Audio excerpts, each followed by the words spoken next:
दोस्तों, क्या ख्याल है नावल बंद कर दिया जाए? अगर सपोर्ट नहीं करना तो मैं आपके लिए इतने मजे की एपिसोड अपलोड करता हूं, मगर आपका रिस्पांस देखकर मेरा भी दिल करता है बंद कर दिया जाए। अब में से 200 लोग भी ऐसे नहीं हैं जो चैनल को सब्सक्राइब कर लें। अगर नावल की लॉन्ग एपिसोड चाहिए तो अपनी सपोर्ट दिखाओ, जल्दी जल्दी चैनल को सब्सक्राइब कर लो। शुक्रिया, आपकी सपोर्ट होगी तो नावल आगे चलेगा। मैंने बड़ी तेजी से आगे बढ़कर उसके मुंह पर उल्टे हाथ का घूंसा जड़ दिया।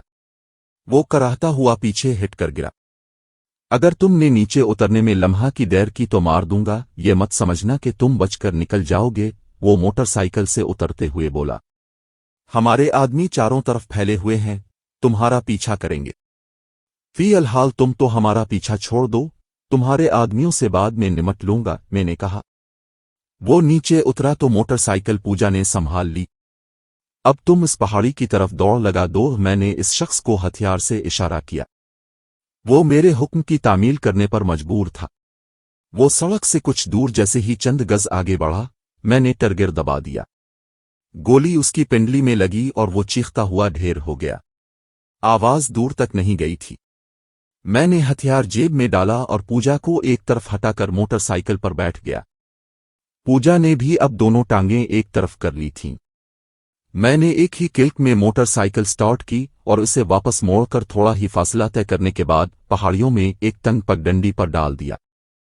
मुझे यकीन था कि हर सड़क पर उनका कोई ना कोई आदमी मौजूद होगा, इसलिए मैंने ये रास्ता इख्तियार किया। तकरीबन आधे घंटे तक पहाड़ियों में घूमने के बाद हम एक सड़क पर निकल आए। उस वक्त सूरज गुरूब होने में थोड़ी ही देर बाकी थी। ये कोई शाहरा नहीं थी और यहां अच्छी खासी चहल पहल थी।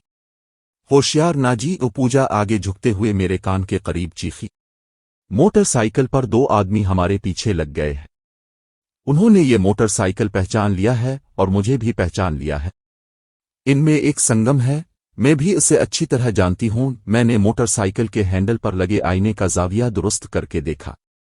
वो मोटरसाइकिल तकरीबन 50 गज दूर थी। मैंने जेब से हथियार निकालकर पूजा के हाथ में थमा दिया। वो करीब पहुंची तो चला देना, मैंने कहा और मोटरसाइकिल की रफ्तार बढ़ा दी। दूसरी मोटरसाइकिल भी करीब आ रही थी। सड़क पर ट्रैफिक था और मैं बड़ी होशियारी से अपनी मोटरसाइकिल को इस ट्रैफिक से निकाल रहा था। और फिर फिजा आवाज से गूंज उठी। हमारा ताक़ुब करने वालों ने ट्रैफिक और लोगों की परवाह किए बगैर गोली चला दी थी। हमारे सरों के ऊपर से गुजर गई थी। चला दो पूजा, मैं चीखा। पूजा ने फौरन ही मेरी हिदायत पर अमल कर डाला और पीछे की तरफ घूमकर बटन दबा दिया। ये हमारी खुशकिस्मती थी कि पूजा की चलाई हुई मोटरसाइकिल चलाने वाले पर लगी थी। वो चीखा और मोटरसाइकिल लहराती हुई एक कार से टकरा गई। दोनों नीचे गिरे। मेरे सामने एक ऑटो रिक्शा आ गया। इससे बचने के लिए मैंने मोटरसाइकिल को ब्रेक लगाया तो पूजा अपना तवाज़ुन बरकरार ना रख सकी। वो उछलकर सड़क पर गिर गई। इसकी चीख सुनकर मैंने पूरी कुव्वत से ब्रेक दबा दिया। मोटरसाइकिल के टायर चीख उठे और बाइक लहराती हुई तकरीबन 10 गज आगे जाकर उलट गई। मैंने बड़ी मुश्किल से अपने आप को संभाला था। अफरातफरी मच गई थी, लोग इधर उधर भागने लगे। मैं मोटरसाइकिल सड़क पर गिरी हुई छोड़कर पूजा की तरफ दौड़ा और इसे हाथ से पकड़कर उठाने लगा। गिरने से पूजा के बाजू और कूल्हे पर अच्छी खासी चोट लगी थी। इसके एक हाथ में हथियार अब भी मौजूद था। मैं इसे दूसरे हाथ से पकड़कर खींचने लगा। वो उठकर लंगड़ाती हुई मेरे साथ चल रही थी। मैं इसे तकरीबन घसीटता हुआ ले जा रहा था। लोगों ने आवाज सुनी थी, एक मोटरसाइकिल को कार से टकराते और दूसरी से एक औरत को गिरते देखा था, लेकिन असल बात शायद किसी की समझ में नहीं आई थी। अगर हमें कोई आम हादसा पेश आया होता, अब तक सैकड़ों लोग हुजूम बनाकर हमें घेरे में ले चुके होते, लेकिन हमले ने खौफ व हरास फैला दिया और लोग इधर उधर भाग रहे थे। बैठो, जल्दी करो, मैं पूजा की तरफ देखकर चीखा। पूजा ने साड़ी संभालती हुई मेरे पीछे मर्दों की तरह बैठ गई। उसने मेरे साथ चिपक कर बायां बाजू मेरे सीने पर लपेट दिया था, पिस्तौल वाला हाथ उसने मेरे कंधे पर रख लिया था। पूजा वाकई हौसलामंद औरत थी। वो पहले ही जख्मों से चूर थी। मोटरसाइकिल से गिरने से भी इसे अच्छी खासी चोटें आई थीं, मगर अब भी वो हर किस्म की सूरत हाल का मुकाबला करने को तैयार थी। ट्रैफिक जाम होने लगा था। मैं बड़ी तेजी से मोटरसाइकिल को निकालता हुआ ले गया और जल्द ही इस इलाके से निकल गया। ये सब कुछ 2-3 मिनट के अंदर अंदर हो गया था और हम इस नाजुक तरीन सूरत-ए-हाल से जिंदा सलामत निकल आए थे। मुझे याद नहीं रहा कि डॉक्टर आर्धा का मकान किस तरफ है। मुझे रास्ता बताती रहना और अब ये हथियार छुपा लो, किसी ने देख लिया तो गड़बड़ हो जाएगी, मैंने गर्दन को जरा सा घुमाते हुए कहा। पूजा ने कदरे पीछे हटकर साड़ी की नाली में इड्स लिया और फिर मेरे साथ चिपक गई। इस मर्तबा इसने दोनों बाहें मेरे सीने पर लपेट ली थीं। इस तरह झुकी हुई वो अपना चेहरा मेरे करीब लाकर मुझे रास्ता भी बताती रही। शाम हो चुकी थी, शहर की बत्तियां जगमगा रही थीं। डॉक्टर आर्धा की क्लिनिक तक पहुंचने में मजीद 15-20 मिनट से ज्यादा नहीं लगे थे। क्लिनिक बंद था। मैंने मोटरसाइकिल पिछली गली में मोड़ ली। गेट खुला हुआ था। अंदर सामने आर्धा की कार खड़ी थी जिसका इंजन स्टार्ट था। आर्धा स्टीयरिंग के सामने बैठी हुई थी। मैं मोटरसाइकिल को गेट के अंदर लेता चला गया और इसे बाईं तरफ दीवार के करीब रोककर इंजन बंद कर दिया। आर्धा ने मोटरसाइकिल को इस तरह अंदर आते देखकर घबराकर कार का दरवाजा खोलकर नीचे उतर आई। उसने कार का इंजन बंद कर दिया था। कौन हो तुम लोग और इस तरह अंदर आने का क्या मतलब है? वो हमारी तरफ बढ़ते हुए गुस्से से बोली। लान में अंधेरा था और वो हमारी शक्लें नहीं देख सकी थी। अगर वो मेरी सूरत देख भी लेती तो मुझे नहीं पहचान सकती थी, अलबत्ता पूजा को वो जरूर पहचान लेती। डॉक्टर आर्धा, मैं हूं पूजा। पूजा ने सरगोशी की। गेट बंद कर दो, फिर बात करेंगे। आर्धा ठिठक कर रुक गई और फिर दूसरे ही लम्हे वो गेट की तरफ बढ़ गई। उसने गेट बंद करके अंदर से लॉक लगा दिया और तेज तेज कदम उठाती हुई हमारी तरफ आ गई। पूजा, तुम, ये कौन है? उसने सरगोशी में बात करते हुए मेरी तरफ देखा। ये माने है, वो इमरान। पूजा ने भी सरगोशी में जवाब दिया। तुम कहीं जा रही थीं क्या? नहीं, मैं बाहर से आई हूं, गाड़ी बंद कर रही थी। अब तुम लोग अंदर आओ, डॉक्टर आर्धा ने कहा। पूरा घर अंधेरे में डूबा हुआ था। आर्धा ने कार में से अपना हैंड बैग उठाया, चाबियों का गुच्छा निकाला और दरवाजे का ताला खोलने लगी। हमारे अंदर दाखिल होने के बाद इसने दरवाजा बंद कर दिया लेकिन बत्ती नहीं जलाई। मेरा हाथ पकड़ो और एहतियात से मेरे पीछे चलती रहूं, आर्धा ने एक बार फिर सरगोशी की। पूजा ने इसका हाथ पकड़ लिया। मैंने पूजा का हाथ पकड़ा हुआ था। हम अंधेरे में चलते हुए अगले कमरे में दाखिल हो गए। आर्धा ने इस कमरे का दरवाजा बंद करने के बाद ही बत्ती जलाई थी। रोशनी होते ही इसका चेहरा देखकर मैं चौंक गया। इसका रंग उड़ रहा था, खौफ से आंखों में दहशत उभर आई थी। वो हमें इस कमरे में ले आई जहां मैं पहले भी चंद रोज गुजार चुका था। तुम लोग यहां कैसे आ गए? किसी ने देखा तो नहीं? आर्धा के लहजे में हल्की सी कपकपाहट थी। डरो नहीं, हमें किसी ने इस तरफ आते हुए नहीं देखा, मैंने इसे तसल्ली देते हुए कहा। लेकिन पहले तुम अपनी दोस्त को देख लो, इसकी हालत अच्छी नहीं है। क्या हुआ पूजा? वो पूजा की तरफ मुड़ गई जो इस दौरान बेड के किनारे पर बैठ चुकी थी। पूजा ने जवाब देने के बजाय साड़ी का पलो पूरी तरह हटा दिया और सामने के बटन खोल दिए। डॉक्टर आर्धा उसके सीने, बाहों और पेट पर जख्म देखकर उछल पड़ी। ये क्या हुआ? वो हक्का बका रह गई। ये इन लोगों की दरिंदगी के निशान हैं जो अपने आप को भगवान का अवतार कहते हैं, पूजा ने रुहासी हुई आवाज में कहा और टांगों पर से साड़ी उठा दी। ये देखो, हवस के इन पुजारियों ने मुझे कैसे नोच के रख दिया है। मुझे खूनखार भेड़ियों की तरह दांतों से इस तरह नोचा गया कि मैं हर बार मरती रही मगर मौत नहीं आई। मैं इस कमरे से बाहर निकल गया। पूजा ने जिस अंदाज से बात शुरू की थी, इससे मैं मुतमईन हो गया था। हमारे आ जाने से डॉक्टर आर्धा के दिल में अगर कोई नागवार तासुर कायम हुआ भी होगा तो पूजा की बातों से वो मुतासिर हो जाएगी। तकरीबन 10 मिनट बाद डॉक्टर आर्धा इस कमरे से बाहर निकली और मरकजी कमरे से होती हुई दरवाजे में दाखिल हो गई जो क्लिनिक की तरफ खिलता था। तकरीबन 5 मिनट बाद वो वापस आ गई। इसके हाथ में मरहम की ट्यूबें, सिपरेट की बोतल और काटन का रोल था। वो मेरी तरफ देखे बगैर पूजा वाले कमरे में गई। मैं मरकजी कमरे में एक सोफे पर बैठा रहा। तकरीबन 1 घंटे बाद डॉक्टर आर्धा ने दरवाजे पर इशारा किया तो मैं भी उठकर कमरे में आ गया। पूजा बेड पर चादर ओढ़े पड़ी थी। मैं अंदर आया तो डॉक्टर आर्धा ने वो कपड़े समेटकर एक तरफ रख दिए। अच्छा किया जो तुमने जख्मों को डेटोल से साफ कर दिया था, आर्धा ने मेरी तरफ देखते हुए कहा। मैंने मरहम लगा दिया है, ठीक हो जाएगी, लेकिन 2-3 रोज तकलीफ तो रहेगी। डेटोल का मशवरा तभी इसने दिया था, मैंने कहा। इसके अलावा ये रास्ते में मोटरसाइकिल से गिरी थी, इससे भी चोट लगी होगी। मैंने सब देख लिया है, आर्धा ने कहा, फिर उठते हुए बोली, तुम मेरे साथ आओ, मोटरसाइकिल को अंदर ले आओ। सामने या पड़ोस वाले मकान की छत से मोटरसाइकिल नजर आ सकती है। पहले बंदोबस्त हो जाए तो फिर बैठकर बातें करेंगे। मैं डॉक्टर आर्धा के साथ बाहर आ गया। उसने दरवाजा खुला रखा और मैं मोटरसाइकिल खींचता हुआ अंदर ले आया। आर्धा ने दरवाजा बंद करके लॉक कर दिया। मोटरसाइकिल के लिए सबसे पिछले कमरे का इंतखाब किया गया था, जहां ज्यादा सामान नहीं था। हम दोबारा पूजा वाले कमरे में आ गए और फिर बातों का सिलसिला शुरू हो गया। आर्धा मुझसे खोद कर सवाल कर रही थी और मैं बड़े मोहतात अंदाज में जवाब दे रहा था। मैं जियो और जीने दो के उसूल की कायल हूं, आर्धा ने कहा। मैं कोई सियासतदान नहीं हूं, लेकिन बहुत से लोगों की तरह मुझे भी सरकार की बाज़ पॉलिसियों से इख्तिलाफ है। एतदाल पसंद लोग भी उन रहनुमाओं की हिमायत नहीं करेंगे जो जंगी जुनून में मुब्तला है।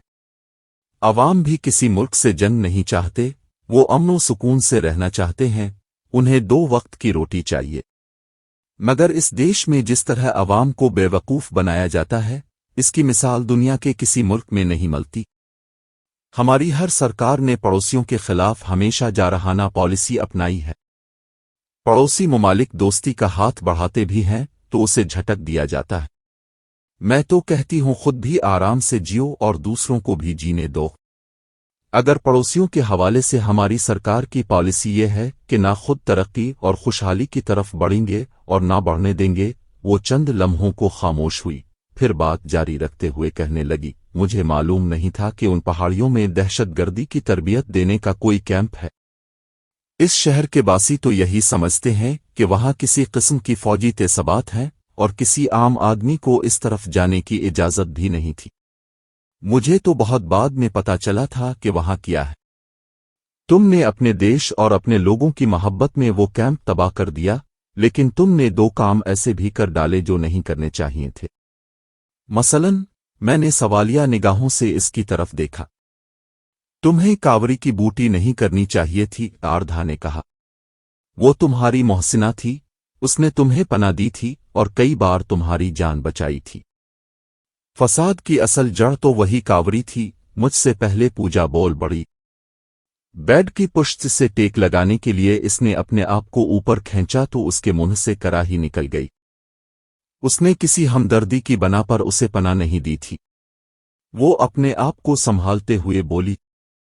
वो उसके जरिए न सिर्फ मनी लाल को उड़ाना चाहती थी, बल्कि इसके और भी बहुत खतरनाक मंसूबे थे। उसने माने को ये लालच दी थी कि अगर वो मनी लाल और उसके बाद साथियों को उड़ा दे तो वो इसे कैंप को ख़त्म करने में मदद करेगी और इसे यहाँ के कुछ ऐसे राज फराहम करेगी जिन्हें वो अपनी सरकार को पेश करके सुरखरू हो सकेगा। इसका असल मंसूबा ये था कि माने मनी लाल की हत्या कर दे तो उसे भी मौत के घाट उतार दिया जाए, मगर मैंने इसे उनका मंसूबा बता दिया। कावरी से तुम्हारी दोस्ती मेरी वजह से हुई थी।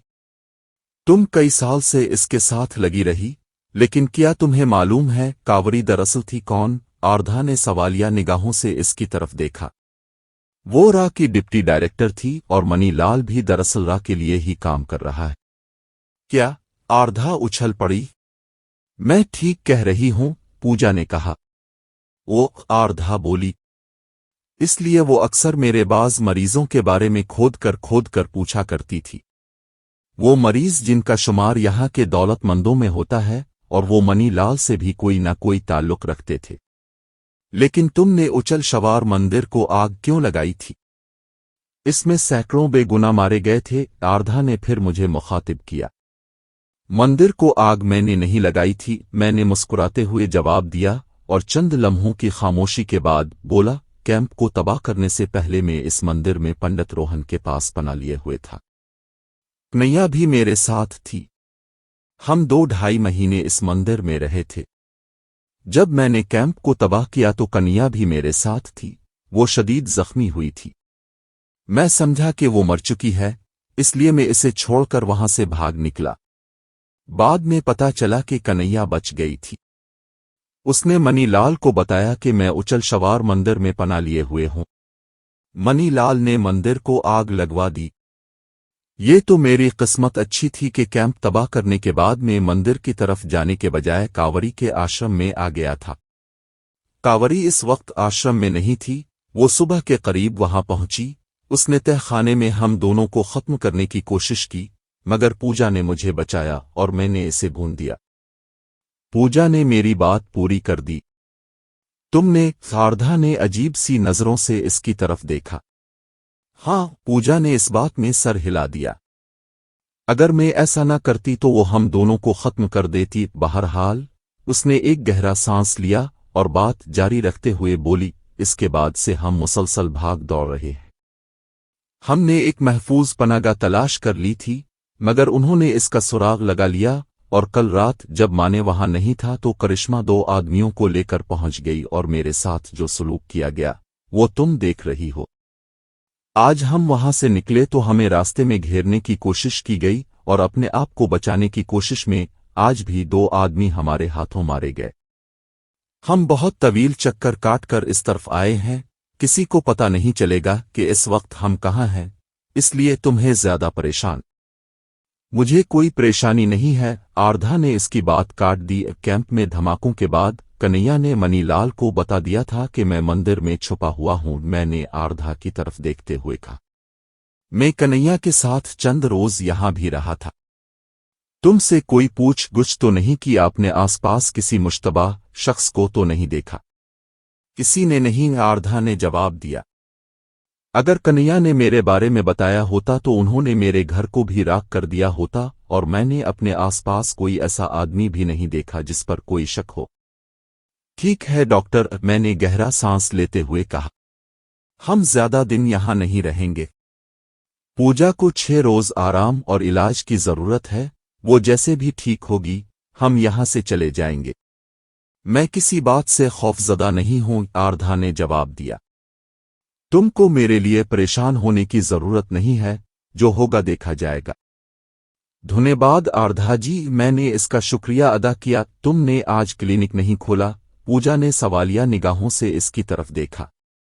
मैं दरअसल 8-10 रोज के लिए मद्रास जाने का प्रोग्राम बना रही थी, आरधा ने जवाब दिया। क्लिनिक तो कल से बंद पड़ा है। मैंने बाहर लिखकर लगा दिया है कि जाती वजूहात की बना पर क्लिनिक चंद रोज के लिए बंद रहेगा। आज दोपहर मैंने घर का काम करने वाली औरत को भी 10 दिन की छुट्टी दे दी है। मेरा प्रोग्राम कल यहां से अहमदाबाद और बम्बे जाने का था, वहां से ट्रेन के जरिए मद्रास चली जाती, मगर जाहिर है अब मैं ऐसा नहीं कर सकती। मुझे अफसोस है कि हमारी वजह से तुम्हारा प्रोग्राम गारत हो गया, मैंने कहा। लेकिन मैं इस बात का ख्याल रखूंगा कि तुम्हारी छुट्टियां ज़ाय ना हों। मेरी नज़रों में एक और जगह है, मगर वो मशकूक है। 1-2 दिन में पता चल जाएगा। अगर वो जगह महफूज हुई तो हम वहां मुंतकिल हो जाएंगे और तुम मद्रास चली जाना। कौन सी जगह? आरधा ने सवालिया निगाहों से मेरी तरफ देखा। 1-2 दिन में बताऊंगा, इसके बारे में मालूमात भी तुम्हें ही हासिल करनी होंगी, मैंने जवाब दिया। 8 बज रहे हैं, आरधा ने घड़ी देखते हुए कहा। मैं तुम लोगों के लिए कुछ खाने का बंदोबस्त करूं। आरधा कमरे से बाहर चली गई और मैं पूजा की तरफ देखने लगा। रात का खाना खाने के बाद भी हम तीनों देर तक बैठे बातें करते रहे। डॉक्टर आरधा को झाइयां आने लगें। वो उठकर मेरी तरफ देखते हुए बोली, मैं सोने जा रही हूं। तुम अगर चाहो तो साथ वाले कमरे में चले जाओ, वहां भी बिस्तर लगा हुआ है। मैं इसका मतलब समझ गया। वो चाहती थी कि मैं रात पूजा के कमरे में ना रहूं। पिछली मर्तबा जब कन्हैया मेरे साथ आई थी तो इस वक्त भी इसने ऐसा ही किया था। वो कन्हैया को अपने कमरे में सुलाती रही थी और अब पूजा को मुझसे अलग रखना चाहती थी। وہ بہت شریف النفس عورت تھی اور ہمیں بھی شرافت کے دائرے میں رکھنا چاہتی تھی۔ اسے کیا معلوم یہاں آنے سے پہلے ہم کیا کیا گل کھلاتے رہے ہیں۔ رات کے 1:30 بج رہے تھے، پوجا کو بھی نیند آ رہی تھی۔ میں اٹھ کر اس کے کمرے سے باہر آ گیا۔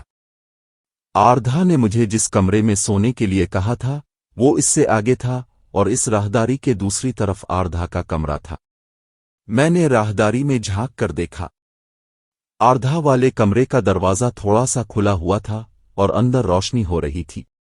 میں نے آگے بڑھ کر دروازے سے جھانک کر دیکھا۔ آردھا اپنے بیڈ کی پشت سے ٹیک لگائے بیٹھی کوئی کتاب پڑھ رہی تھی۔ اس نے شاید مجھے دیکھ لیا تھا۔ آؤ اندر آ جاؤ مانے آردھا کی آواز سن کر میں اندر داخل ہو گیا اور غیر ارادی طور پر دروازہ بھی پوری طرح بند کر دیا۔ میں بیڈ کے سامنے کرسی پر بیٹھنے لگا تو وہ اپنی ٹانگیں سمیٹتے ہوئے بولی، یہاں آ جاؤ، آرام سے بیٹھو۔ اس نے مجھے بیڈ پر بیٹھنے کا اشارہ کیا۔ وہاں تم لوگوں کے پاس بیٹھی تھی تو بڑے زور کی نیند آ رہی تھی، لیکن یہاں تک آتے آتے نیند اڑ گئی۔ سوچا کچھ پڑھا بھی لوں۔ اس نے کتاب تکیے کے قریب رکھ دی۔ وہ میڈیکل سائنس کے موضوع پر کوئی کتاب تھی۔ آردھا ڈاکٹر تھی اور ظاہر ہے اسے اس قسم کی کتابوں سے دلچسپی تھی۔ اس وقت میرے پیروں میں چپل تھی اور میں چپل اتار کر بیڈ پر الٹی پالتی مار کر بیٹھ گیا اور آردھا کی طرف دیکھنے لگا۔ آردھا سانولی رنگت کی مالک ایک عام سی عورت تھی۔ اس کے چہرے میں بھی زیادہ کشش نہیں تھی، لیکن اس وقت نہ جانے کیوں وہ مجھے بہت اچھی لگی۔ وہ نائٹ ڈریس میں تھی اور کچھ جھلکیاں میرے لیے اس میں دلچسپی پیدا کر رہی تھیں۔ آردھا میری نظروں کو تاڑ رہی تھی۔ باتیں کرتے ہوئے وہ بار بار پہلو بدل رہی تھی۔ ایک موقع پر بات کرتے ہوئے میں نے اس کا ہاتھ پکڑا تو وہ میری طرف جھکتی چلی گئی۔ میں نے آردھا کا ہاتھ بری نیت سے نہیں پکڑا تھا، لیکن اسے اس طرح اپنی طرف جھکتے پا کر میرے دل میں بھی کچھ ہونے لگا۔ میں نے اسے اپنی طرف کھینچ لیا اور پھر آردھا کی شرافت کا بھرم کھلتا چلا گیا۔ اور یوں میں نے ڈاکٹر آردھا کی 4 دن تک تابڑ توڑ رگڑائی کر کے اسے بے انتہا مزے کروائے۔ 4 دن میں پوجا کے زخم ٹھیک ہو گئے۔ البتہ 1-2 زخم ایسے تھے جو ذرا گہرے تھے، انہیں ٹھیک ہونے میں ظاہر ہے کچھ وقت لگتا۔ موٹر سائیکل سے گرنے سے جو چوٹ لگی تھی وہ بھی بڑی حد تک ٹھیک ہو گئی تھی۔ ڈاکٹر آردھا نے اگرچہ مدراس کا پروگرام ذہن سے نکال دیا تھا، لیکن میں چاہتا تھا کہ اس کا پروگرام خراب نہ ہو اور وہ چند روز کے لیے چلی جائے۔ میرے ذہن میں ایک اور بات بھی تھی، اس نے کہہ رکھا تھا اور کلینک کے دروازے پر بھی لکھ کر لگا دیا تھا کہ وہ شہر سے باہر جا رہی ہے، اس لیے 10 روز تک کلینک بند رہے گا۔ لیکن اس کے یہاں رہتے ہوئے کلینک بند رہنے سے اس پر کسی قسم کا شبہ ہو سکتا تھا۔ ان 4 دنوں کے دوران میں نے آردھا کے ذریعے دیوی کے بارے میں معلومات حاصل کر لی تھیں۔ میرا یہ خیال غلط ثابت ہوا تھا کہ اس رات کرشمہ نے میری نگرانی کروا کے دیوی اور شکتی رام کے ٹھکانے بھی معلوم کر لیے ہوں گے۔ کرشمہ کے آدمیوں نے صرف پوجا کے کاٹیج تک توجہ مرکوز رکھی تھی۔ شاید انہوں نے سوچا ہو کہ میں کہیں باہر جاؤں گا تو واپس وہیں آؤں گا۔ اس رات 9 بجے کے قریب ہم آردھا کے بنگلے سے نکلے۔ میں اور پوجا کار کی پچھلی سیٹ پر بیٹھے تھے۔ آردھا نے اسٹیئرنگ سنبھال لیا۔ موٹر سائیکل آردھا کے بنگلے میں ہی چھوڑ دی گئی تھی۔ میرا خیال تھا کہ چند روز بعد جب یہاں کے حالات بالکل پرسکون ہو جائیں گے تو میں وہ موٹر سائیکل لے جا کر کہیں چھوڑ دوں گا۔ آردھا نے ہمیں دیوی کے مکان والی گلی کے موڑ پر اتار دیا اور گاڑی کو آگے نکال لے گئی۔ میں اور پوجا گلی میں چلتے رہے۔ گلی میں اکا دکا لوگوں کی آمد و رفت تھی، مگر کسی نے ہماری طرف توجہ نہیں دی۔ دیوی والے مکان کے قریب پہنچ کر میں نے جیب سے وہ دونوں چابیاں نکال لے جو اس روز دیوی نے مجھے دی تھیں۔ ایک چابی سے باہر والا دروازہ کھولا اور اندر داخل ہوتے ہی دروازہ بند بھی کر دیا، اور پھر آگے بڑھ کر دوسری چابی سے میں نے برآمدے والا دروازہ کھول دیا۔ پوجا کو ابھی تک میں نے دیوی کے بارے میں نہیں بتایا تھا۔ آردھا کے ذریعے دیوی کے بارے میں معلومات حاصل کی تھیں تو پوجا کو اس کی ہوا نہیں لگنے دی تھی، اور اب پوجا اس کاٹیج میں آ کر کچھ حیران ہو رہی تھی۔ دیوی والے کمرے میں بیڈ پر کپڑے پڑے ہوئے تھے، ایک کرسی کی پشت پر عورتوں کے بریزر اور پینٹی رکھے ہوئے تھے، ड्रेसिंग टेबल पर मेकअप की चीजें रखी हुई थीं, जिन्हें देखकर अंदाजा लगाया जा सकता था कि यहाँ किसी औरत की रहाइश है। ये सब कुछ देखने के बाद पूजा उलझी हुई नजरों से मेरी तरफ देखने लगी। बाज औरतों में सलीका नाम की कोई चीज नहीं होती। मैंने मुस्कुराने की कोशिश करते हुए कहा, घर से बाहर तो वो बहुत अप टू डेट रहती हैं, नाक पर मक्खी नहीं बैठने देती, लेकिन घर की हालत ऐसी होती है, जो चीज जहां चाहा फेंक दी, कोई चीज संभाल कर नहीं रखी जाती। मैंने बेड पर पड़े हुए देवी के कपड़े समेटकर इस कुर्सी पर डाल दिए, जिसकी पुश्त पर उसके अंडर गारमेंट्स पड़े हुए थे। और मेरा ख्याल है कि वो रात तुमने यहां गुजारी थी। पूजा ने छीती हुई नजरों से मेरी तरफ देखा। मजबूरी थी, मैं ढिठाई से मुस्करा दिया। तुम ये थैला यहां ड्रेसिंग टेबल पर रख दो, और चाय बनाना चाहो तो मैं तुम्हें किचन दिखा दूं। मेरा ख्याल है वहां जरूरत की हर चीज मौजूद होगी। मालूम होता है तुम इस कॉटेज की हर चीज देख चुके हो। पूजा ने मुझे घूरा। मैं सिर्फ एक रात यहां रहा था, मैंने इसका मतलब समझते हुए जवाब दिया। और इस एक रात में जो कुछ नजर आया, देख लिया। पूजा चंद लम्हे घूरती हुई नजरों से मेरी तरफ देखती रही, फिर इसने हाथ में पड़ा हुआ थैला ड्रेसिंग टेबल पर रख दिया। इसमें जख्मों पर लगाने के लिए मरहम और कुछ दूसरी दवाएं थीं।